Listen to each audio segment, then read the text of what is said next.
Boa tarde.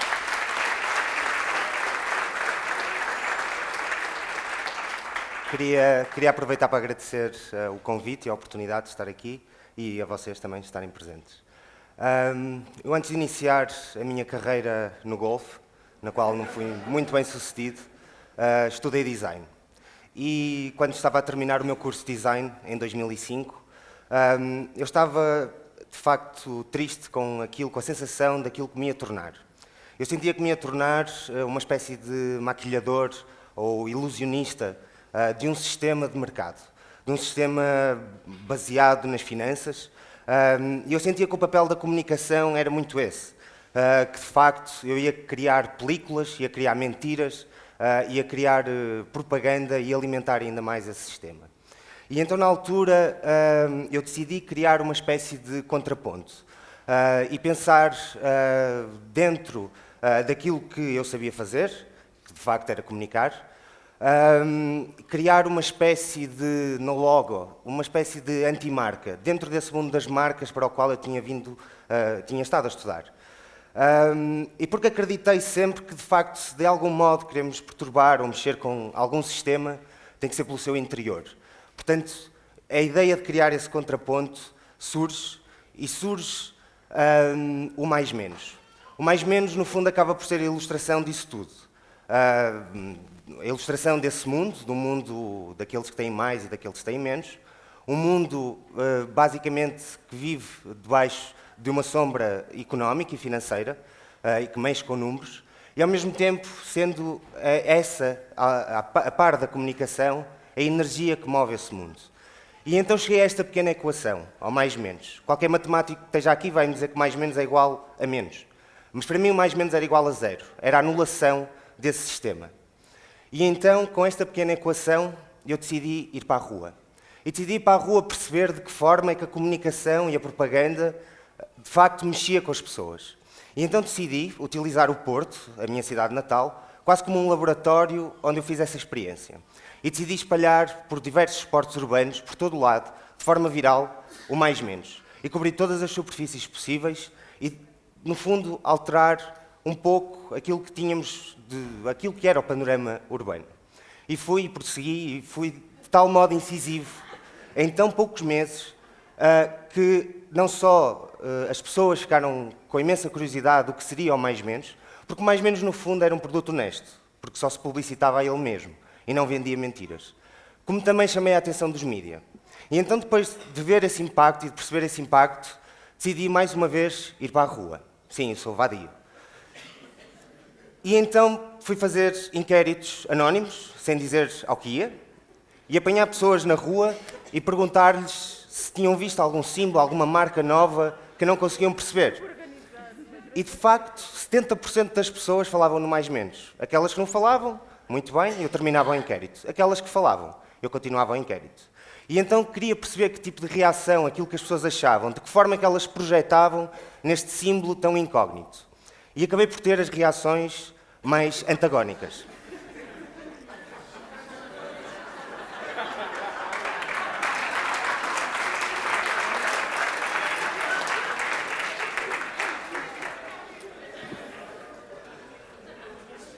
Passada esta primeira fase do projeto, eu percebi então que o mais menos funcionava quase como uma espécie de teste de Rorschach.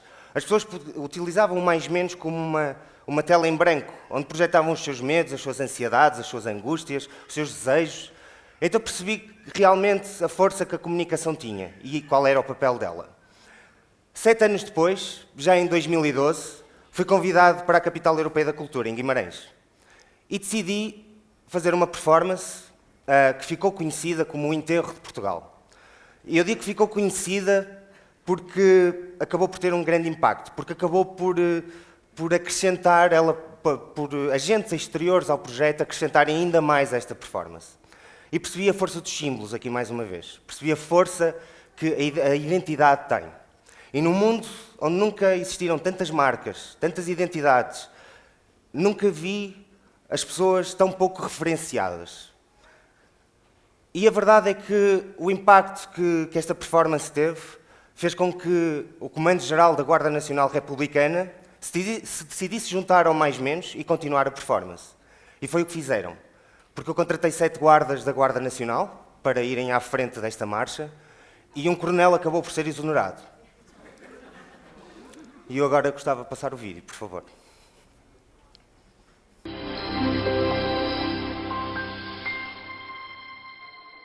À primeira vista, pode até parecer que todos estão a representar.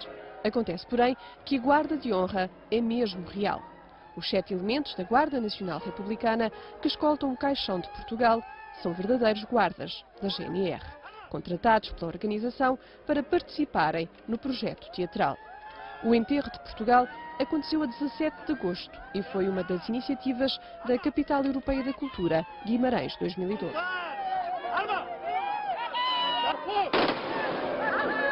Só que esta participação especial da GNR causou mal-estar na instituição. Levou à abertura de um processo de averiguações que terminou agora com a exoneração do comandante territorial de Braga. Apesar de existir uma autorização genérica para a participação da Guarda em eventos da iniciativa cultural, o comando terá considerado que este, em particular, não se enquadrava nesse contexto. O grupo laboratório ONOF, que encenou a representação, já lamentou a decisão da GNR. Afirma que os 7 elementos da Guarda foram pagos, tal qual acontece num jogo de futebol. O objetivo do funeral era alertar para a situação do país com criatividade, defendem, apelando também à ressurreição. Olá, Hernana Carvalho, muito boa tarde. Muito boa tarde. Ora, aqui está uma questão que é polémica. Tem aqui várias questões, aliás, não é só uma, tem várias. Exatamente. Uma das questões interessantes é fazer o funeral no âmbito de umas comemorações presididas por um ex-presidente da República. Começa logo por ser interessante. Mas é uma interpretação artística. Agora, A arte desafia-nos.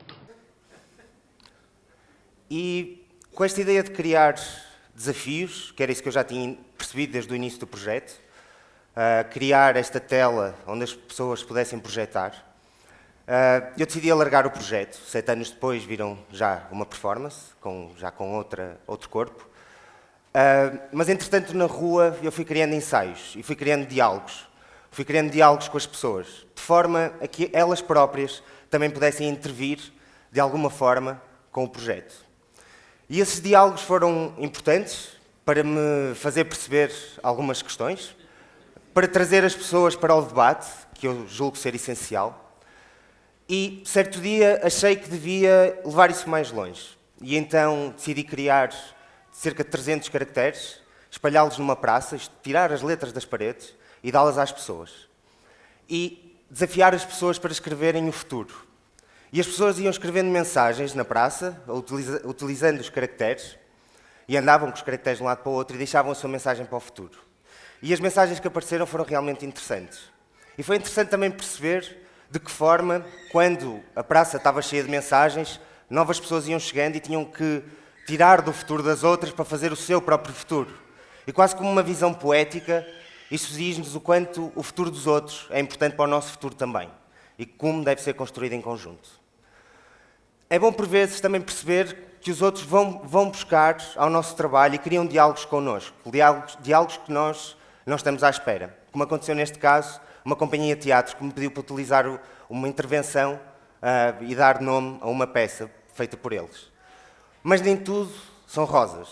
Por vezes recebo mensagens menos interessantes de algumas pessoas. Como esta aqui, que me ameaça, e que diz que eu devo ir vender t-shirts para a Bershka, do mais menos.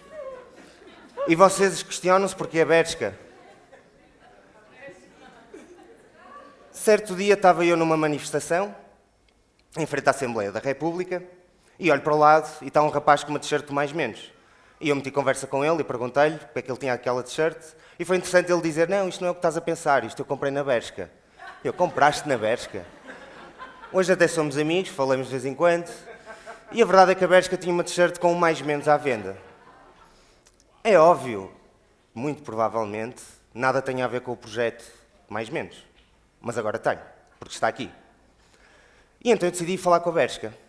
E fui à loja do Chiado, em Lisboa, e propus que eles vendessem as t-shirts da Bershka. E esperava, obviamente, um contraponto do lado deles. Mas eles não quiseram falar comigo. E o diálogo ficou por aqui.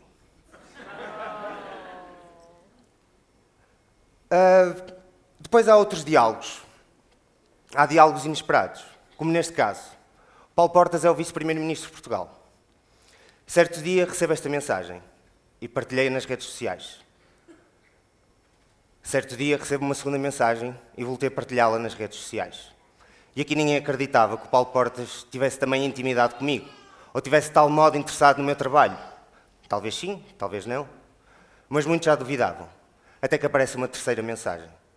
E nesta terceira mensagem há ali um pequeno selfie dele. Há ali num reflexo daquela peça, curiosamente é uma mistura entre a bandeira portuguesa e a bandeira angolana, a qual eu chamei proposta para a bandeira portuguesa do século XXI.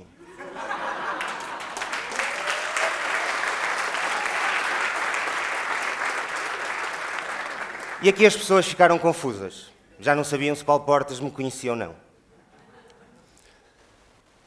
E, mais tarde, durante este período de intervenções que fui fazendo pelas ruas, a minha principal intenção foi sempre criar discurso, foi sempre criar estes diálogos e pôr as pessoas a pensar, estimular o pensamento crítico. Porque eu acho que esse é um dos papéis da arte. Por vezes teremos que contornar leis ou até desafiá-las, mas é importante pormos as pessoas a pensar. É esse o meu desafio.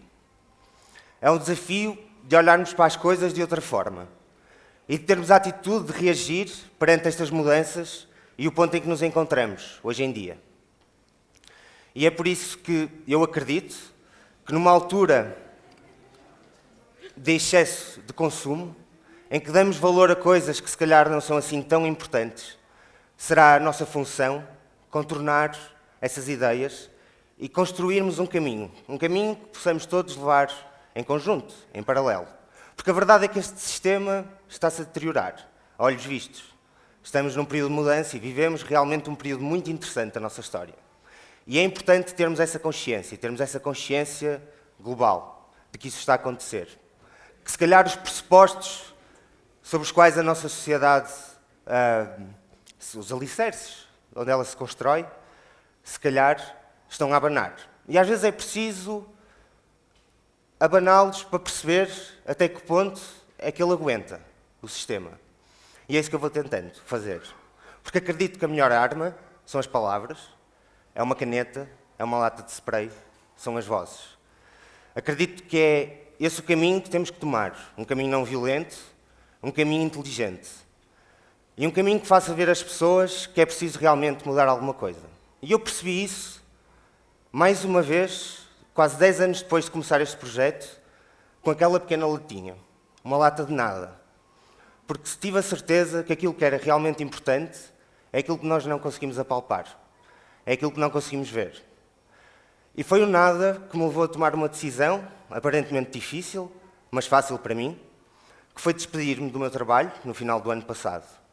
Porque eu decidi trocar o conforto de uma agência de comunicação em Lisboa para seguir aquilo que realmente me ia na alma, que era isto, o mais menos. E prossegui com esse trabalho.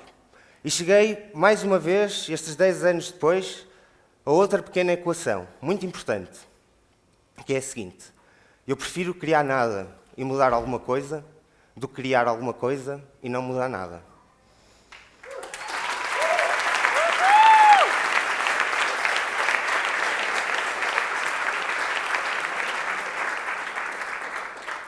E eu normalmente termino aqui as conferências, mas hoje tive a sorte de ficar para o final e da hora do almoço poder fazer um pequeno acréscimo à minha apresentação. Porque hoje senti e concluí algo já muito importante, que foi, eu cheguei ontem de Lisboa e a 6.000 quilómetros, mais ou menos, de distância do meu país, eu senti que estamos realmente a caminhar para essa consciência global. Senti nas pessoas que estiveram aqui em cima e senti em vocês que estão desse lado. E isso é muito importante. E senti também que qualquer sistema, qualquer forma de poder pode ser destruída. Mas uma ideia dura para sempre. Obrigado. Boa tarde. Well, look at that, well, look at that, well, look at that.